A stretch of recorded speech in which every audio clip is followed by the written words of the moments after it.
The harsh, unforgiving landscape of Europa stretched out before Commander Sarah Chen as she guided her rover across the icy moon's surface. Jupiter loomed large in the sky, a constant reminder of how far she was from home. This solo mission to search for signs of microbial life in Europa's subsurface oceans had been her dream for years. Now, 6 months into her year-long stay, the isolation was beginning to wear on her. Sarah checked her oxygen levels, still good for another 4 hours. She was about to turn back to the research station when something caught her eye. A glint of metal, out of place among the endless fields of ice and rock. Her heart raced as she steered the rover towards it. As she drew closer, Sarah realized she was looking at some kind of structure, or at least part of one, half buried beneath centuries of ice buildup. It was clearly artificial, its smooth, iridescent surface defying any natural formation. Intricate patterns swirled across its visible portions, pulsing with a faint inner light. Holy shit, Sarah breathed, her scientific mind racing with possibilities. This was no human construction. Nothing from Earth could have reached Europa undetected. Which meant first contact, she whispered, the words hanging in the air of her sealed helmet. The implications were staggering. She had to investigate further. Using her rover's built-in tools, Sarah carefully began to excavate the mysterious object. Hours passed in a blur of excitement and anticipation. Finally, as Jupiter dipped below the horizon, Sarah uncovered what appeared to be an entrance. Taking a deep breath, she pressed her gloved hand against what she hoped was an access panel. For a moment, nothing happened. Then, with a soft hum that she felt more than heard, a seam appeared in the structure's side. It widened, revealing a dark interior. Well, Sarah muttered to herself, in for a penny, in for a pound. She stepped inside, her suit's lights automatically activating to pierce the darkness. The interior was a single, circular chamber, its walls covered in the same swirling patterns as the exterior. In the center stood a pedestal, atop which rested a small, spherical object. Sarah approached cautiously, her scientific training warring with her burning curiosity. The sphere was about the size of a baseball, its surface a deep, swirling purple that seemed to move and shift as she watched. Without thinking, she reached out to touch it. The moment her fingers made contact, the sphere erupted in a blaze of light. Sarah stumbled back, momentarily blinded. When her vision cleared, she found herself surrounded by a holographic display that filled the entire chamber. Alien script scrolled past, incomprehensible yet somehow familiar. Then, to Sarah's shock, the script began to transform, rearranging itself into English words. Greetings, Earthling. If you are reading this message, then our worst fears have come to pass.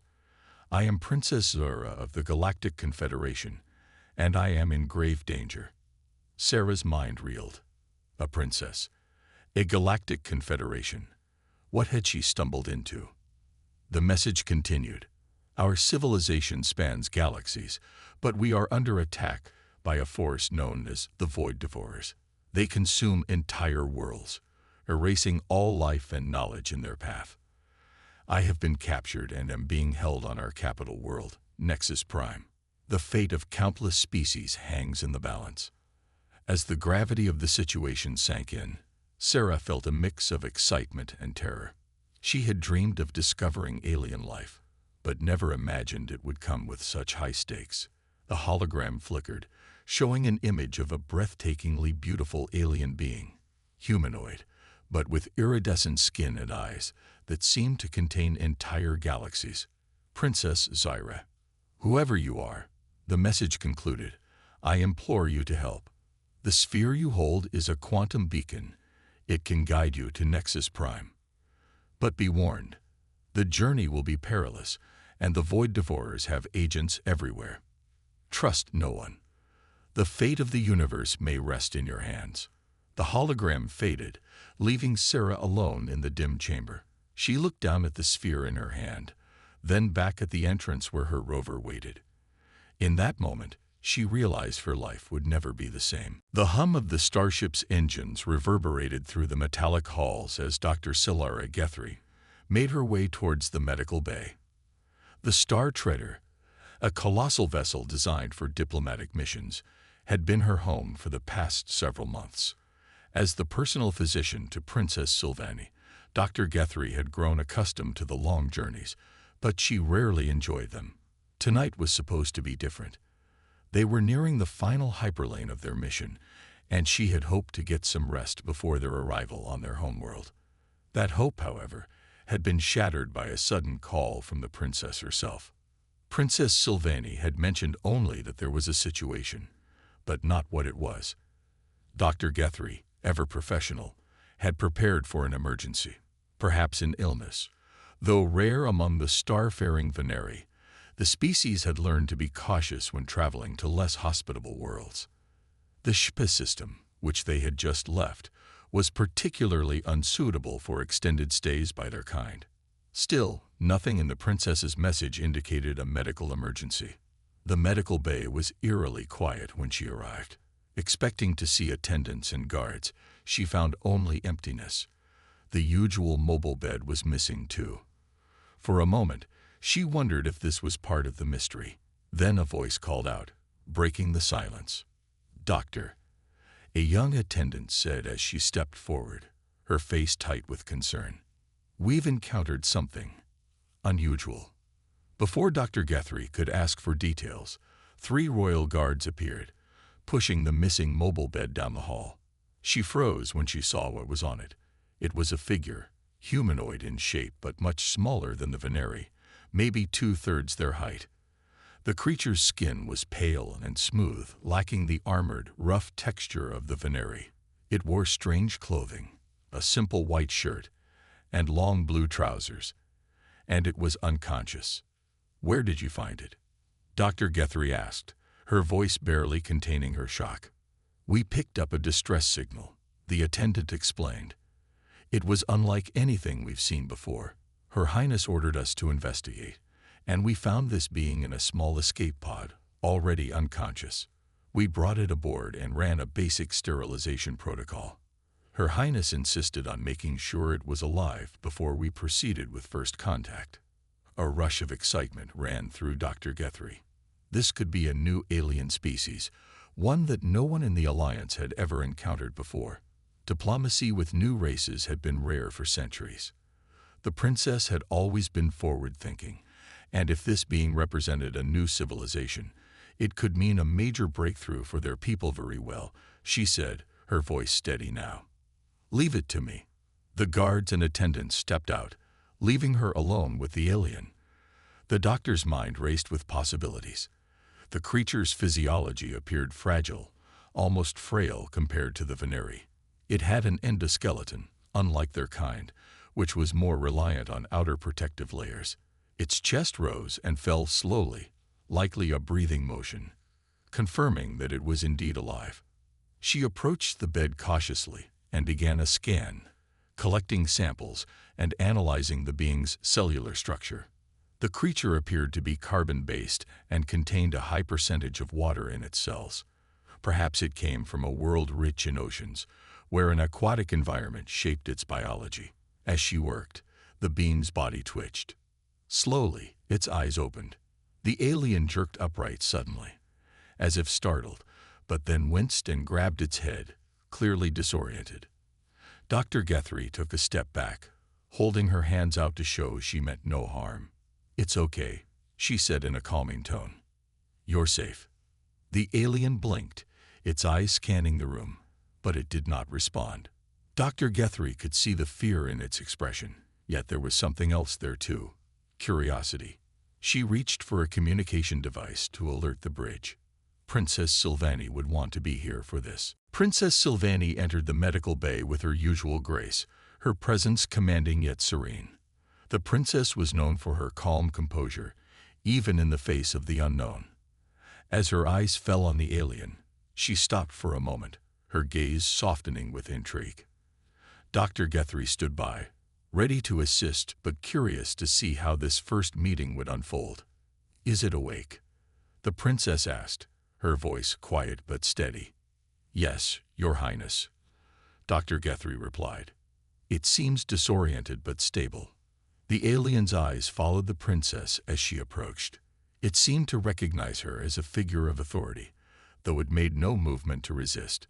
Sylvanie knelt slightly, bringing herself to the creature's eye level. "We mean you no harm," she said gently. "You are among friends." The alien hesitated, then spoke. Its voice was soft, unfamiliar to their ears, but not unintelligible. Dr. Guthrie quickly activated the ship's translation device, which analyzed the alien's language. Within moments, the device began to interpret. "My name is Daniel," the alien said, its voice trembling slightly. Sylvanie exchanged a glance with Dr. Guthrie. They had a name, a connection. "I am Princess Sylvanie," she replied. "You are aboard our vessel, the Star Trader. We found your escape pod in space. Can you tell us where you are from?" Daniel took a moment, his face reflecting confusion and exhaustion. "Earth," he said finally. "But I don't know where it is. I was part of a mission. Something went wrong, and we were lost." The translation device struggled with some of his words, but the meaning was clear enough. Earth, another world, perhaps far from their known star systems. Dr. Guthrie's mind raced with the implications. If this being was truly from another galaxy or a distant part of the universe, it could mean the discovery of entirely new civilizations. But first, they had to ensure this Daniel was safe and stable. Princess Sylvanie, sensing the alien's distress, offered a reassuring smile. "Rest now, Daniel. We will help you recover. We'll figure this out together." The alien seemed to relax slightly, leaning back on the bed. Dr. Guthrie continued her examination, ensuring there were no immediate threats to his health. His body, while fragile compared to their own, seemed resilient enough to survive the journey he had endured. As the hours passed, the princess and the doctor discussed the implications of their discovery. Daniel's appearance had sparked hope in both of them. The Veneri had long searched for new allies and friends beyond the stars. The universe had grown quiet in recent centuries, but now, with this new being, there was a chance to reignite the spirit of exploration. But questions lingered. What had gone wrong with Daniel's mission? How had he ended up so far from home? And what dangers might have followed him? The princess knew that while they had made a new friend, there were always risks with the unknown. They would have to proceed carefully. As Daniel drifted into a deep sleep, Sylvanie turned to Dr. Guthrie. "Prepare a full report," she said softly. "We need to know everything we can about him before we decide our next steps." Dr. Guthrie nodded, her mind already working through the medical and biological data she had collected. This was only the beginning of a much larger journey, one that could shape the future of their people and Daniel's as well. Days passed, and Daniel slowly regained his strength. The Star Trader's medical bay, once a place of sterile stillness, now hummed with quiet activity as the crew adjusted to the presence of their new companion.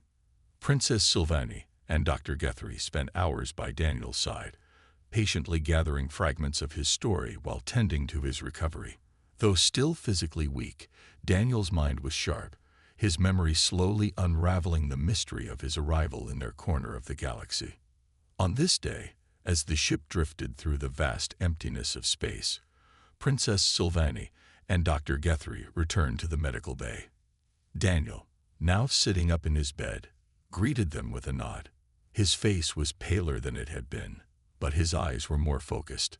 There was a sense of urgency about him, as though the weight of his story had become too heavy to carry alone. "Are you ready to talk more about where you're from?" Princess Sylvanie asked gently as she took a seat next to his bed. Dr. Guthrie stood nearby, her medical instruments in hand, ready to monitor Daniel's condition. Daniel exhaled slowly, his hands trembling slightly as they rested in his lap.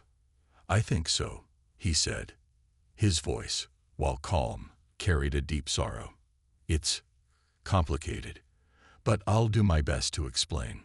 The princess exchanged a brief glance with Dr. Guthrie, who nodded in silent encouragement. Daniel closed his eyes for a moment, gathering his thoughts before he began to speak. "My home, Earth, is what we called it. It's a planet in a distant galaxy, far from here. We didn't have ships like this." He gestured toward the walls of the Star Trader. "But we were trying. My people had just started exploring beyond our solar system. Our technology wasn't as advanced as yours, but we were learning." Dr. Guthrie took note of his tone, nostalgic yet burdened. There was a story buried in his words, one that went beyond simple exploration. "We had been part of an initiative," Daniel continued, "a mission to find new worlds, to establish contact with other civilizations. There was hope, so much hope." His voice cracked slightly, and he paused to compose himself. "Our ship was called the Horizon. It was the first of its kind, capable of deep space travel. There were 8 of us on board, a small crew, but we were ready to face the unknown." Dr. Guthrie's curiosity piqued. Daniel's physiology suggested that his race had only recently entered space exploration, and yet they had managed to build a ship capable of crossing vast distances. "What happened to your ship?" she asked. For a moment, Daniel's face darkened, shadows crossing his expression. "We were exploring a star system about 6 months into our journey. Everything was going as planned, until we encountered something." Princess Sylvanie leaned forward, her eyes narrowing slightly. "Something." "We didn't know what it was," Daniel admitted, his voice lowering. "At first, it seemed like a malfunction in our systems, a distortion, maybe. But then it started following us. Every time we adjusted our course, it was there, like a shadow, lurking just beyond our sensors." Sylvanie's brow furrowed. This was not the first time she had heard of such anomalies. Throughout her years of diplomatic service, she had encountered rumors of similar events, unexplainable phenomena in the deep reaches of space, where the laws of physics seemed to blur. She had never put much stock in the stories, but now, hearing them from Daniel, she felt a chill creep down her spine. "Did you try to escape?" she asked, her voice soft but intense. Daniel nodded. "We tried, but the further we went, the more unstable our ship became. Systems started failing, one by one. Communication was the first to go. We couldn't reach Earth or any other outposts. Then our navigation systems started malfunctioning. We were lost, drifting in a part of space we couldn't map." He paused, his hands tightening into fists. "And then, the dreams started." "The dreams?" Dr. Guthrie echoed, exchanging a concerned glance with the princess. Daniel's eyes flickered with fear as he spoke. "Each of us started having the same dream. We were standing on the surface of a planet, one we had never seen before. The sky was dark, filled with strange, swirling lights. And there was something in the air, a presence. It felt like we were being watched." Princess Sylvanie leaned closer. "Did the dreams feel real, as if they were more than just your imagination?" Daniel hesitated. "Yes, too real. Every time I woke up, it felt like I had actually been there. Like I could still feel the ground beneath my feet, smell the air. It wasn't just me. Every member of the crew experienced the same thing." Dr. Guthrie considered his words carefully. Shared dreams were not a common phenomenon, especially among an entire crew.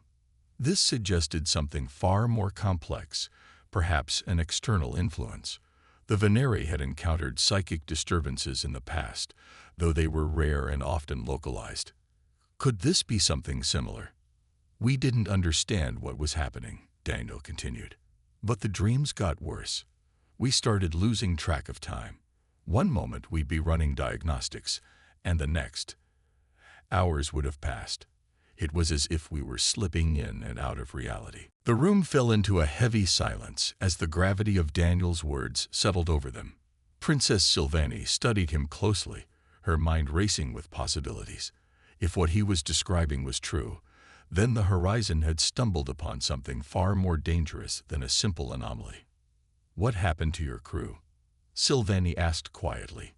Daniel's face grew pale, and he swallowed hard. They didn't make it." His voice broke, and for a moment, he struggled to continue. "One by one, they started losing their minds. First, it was small things, forgetting how to operate the ship, misremembering conversations. But then, it got worse. Paranoia, hallucinations. Some of them began to believe that the dreams were real, that we were being hunted by something. Tears welled in his eyes, and he wiped them away with the back of his hand. I tried to keep them together. I tried to stay focused. But whatever it was, it got to them. I found 2 of my crewmates, dead in their quarters. They'd taken their own lives. Princess Sylvani's heart clenched. She had seen the toll that space could take on even the most seasoned explorers. But this was something different. This was a kind of madness that she had never encountered before. I was the last one left, Daniel whispered. I sealed myself in the escape pod. I didn't know if it would work, but I couldn't stay on that ship any longer. It felt like the walls were closing in on me. And then you sent out the distress signal, Doctor said softly. Daniel nodded. I don't know how long I was drifting. I lost track of time completely. But then your ship found me. Princess Sylvani sat back in her chair, absorbing everything Daniel had said. The story he told was beyond anything she could have imagined when they first brought him aboard. A ship lost in space, haunted by an unknown force, its crew driven to madness. It was the stuff of nightmares, but it was also a puzzle, one that Sylvani was determined to solve. Whatever happened to your ship, Daniel, we'll do everything we can to find out, she said finally. You're safe now, and we'll make sure you stay that way. Daniel looked at her, his eyes filled with gratitude and exhaustion. Thank you, he whispered, but I'm not sure if I'll ever really be safe again. Princess rose from her seat, her mind already turning to the next steps. She had to speak with her advisors, consult the star charts, and begin searching for any records of similar incidents. Whatever had happened to Daniel and his crew was a mystery that demanded answers. But as she left the medical bay, a new sense of foreboding settled over her. Daniel's story was more than just a tale of survival. It was a warning. Something was lurking in the depths of space, something ancient, powerful, and dangerous. And if they weren't careful, it could find them next. Doctor remained behind, watching as Daniel lay back in his bed, staring up at the ceiling. The room was quiet, but the weight of his story hung in the air like a storm cloud. For the first time in her career, Doctor felt truly unsettled. This was no ordinary medical case. This was something far more complicated, something that could change the course of their journey and perhaps their entire understanding of the universe. As Daniel drifted off into a restless sleep, Dr. Guthrie couldn't shake the feeling that they were standing on the edge of something vast and terrifying. And whatever it was waiting for them. Just beyond the days after Daniel's haunting confession, the star resumed its course, but a new tension gripped the crew. Princess Sylvani and Dr. Guthrie had shared Daniel's story with key members of the ship, leaving them all with a growing sense of unease. The crew, once filled with optimism, now moved with quiet wariness, as if they feared that whatever Daniel had encountered could come for them next. In her private quarters, Princess studied the ship's star charts, searching for any record of the star system Daniel described. Despite all her efforts, there was no trace of it. No maps, no recorded. Was as though the horizon had vanished into a void no one else had dared explore. Meanwhile, Doctor continued to observe Daniel closely. His physical health had improved, but his mental state remained fragile. He spoke less of his home and more of the darkness that had pursued his crew. His dreams had returned, filled with the same swirling lights and shadowy figures that had tormented him in space.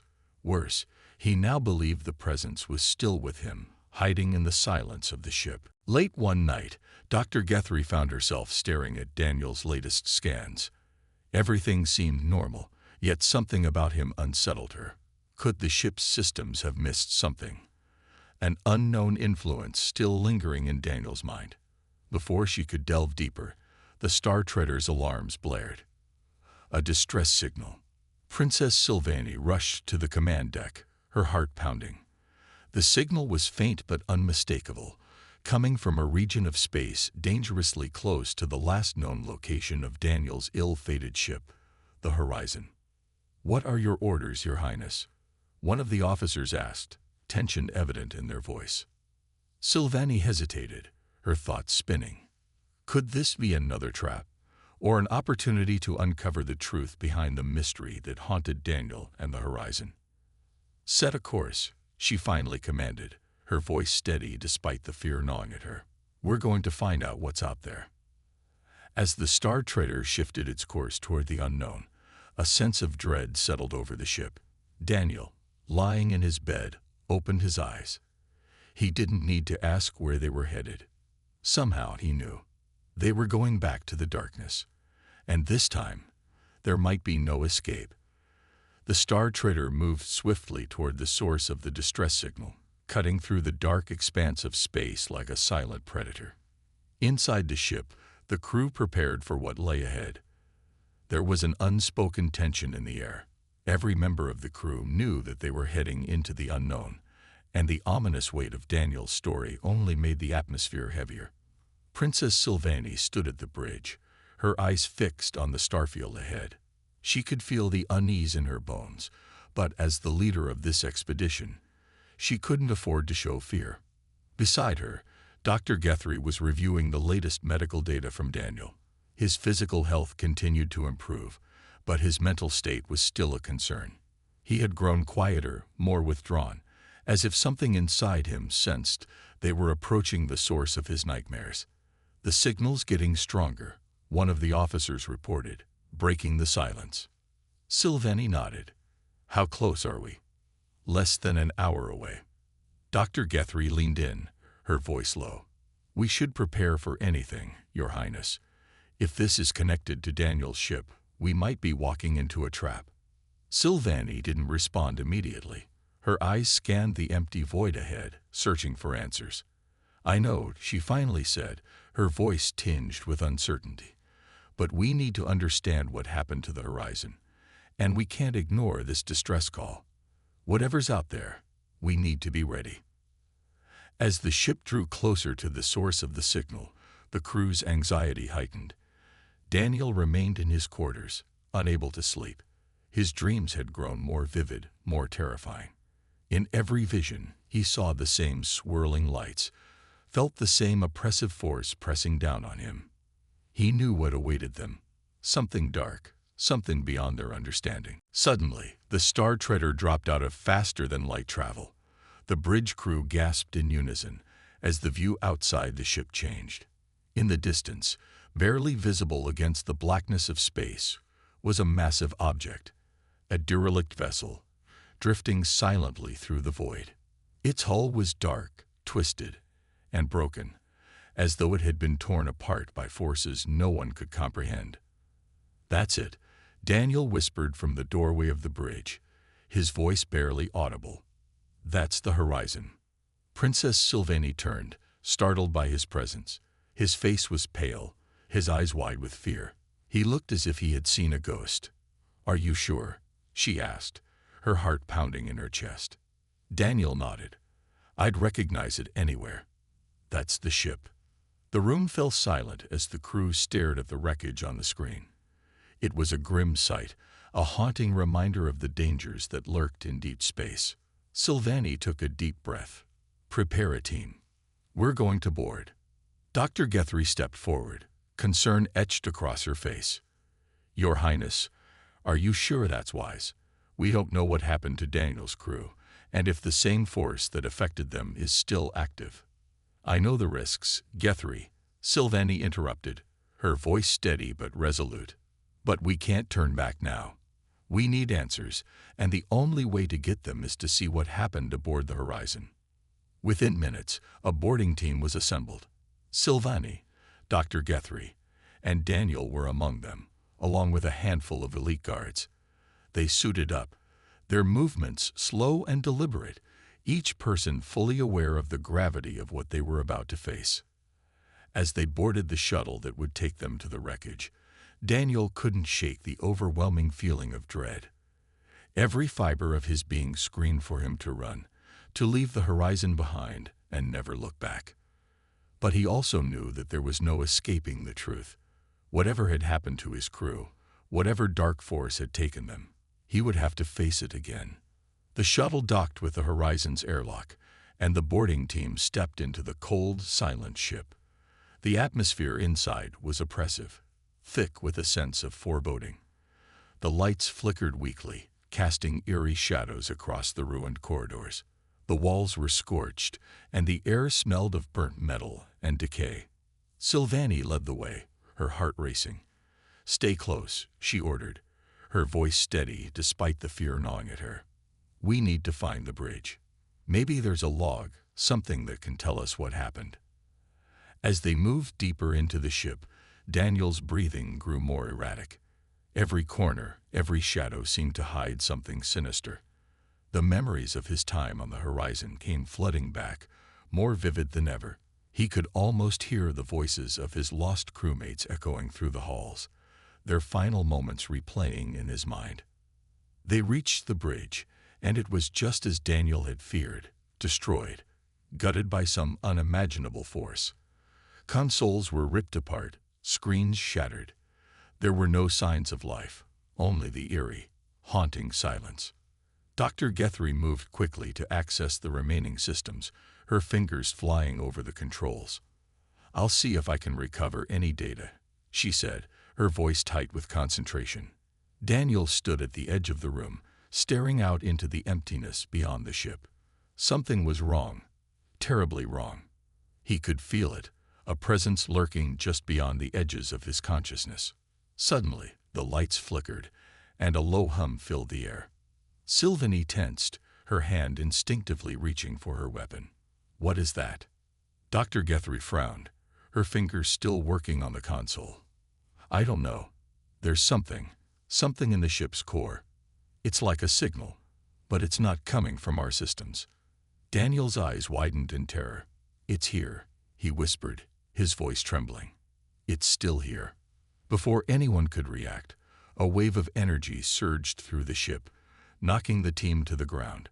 Alarms blared, and the ship's systems went haywire. The walls seemed to pulse with an unnatural force, and the air grew heavy, oppressive. "We need to get out of here," Sylvanie shouted, scrambling to her feet. Now. But it was too late. The presence that had haunted Daniel, the dark force that had driven his crew to madness, was awake. And now it had them in its grasp. The ship shuddered violently as the entity's power surged through it, twisting reality itself. Shadows deepened, and a cold, unearthly wind swept through the corridors. The team stumbled back toward the shuttle, but the path seemed to shift and change before their eyes, as if the Horizon was alive, warping to trap them inside. Daniel's heart raced as he heard the voices again, the voices of his dead crewmates, calling to him, pleading for help. He covered his ears, trying to block them out, but they only grew louder, more desperate. "This way," Sylvanie yelled, grabbing Daniel by the arm and pulling him toward the shuttle. They ran, the ship's corridors twisting and distorting around them. The walls seemed to close in, the shadows reaching out like claws. But finally, they'd made it to the shuttle and scrambled inside, slamming the airlock shut behind them. As the shuttle pulled away from the Horizon, Daniel collapsed into a seat, trembling. The voices faded, but the fear remained, a dark cloud hanging over him. The Horizon drifted silently in the distance, its dark secrets still hidden within its twisted hull. Whatever force had claimed it, had almost claimed them too. Back aboard the Star Trader, Princess Sylvanie stood at the viewport, staring out at the wreckage. They had escaped with their lives, but the mystery was far from solved. Something ancient and powerful still lurked in the shadows of space, waiting. And she knew, deep in her heart, that their encounter with the darkness was far from over.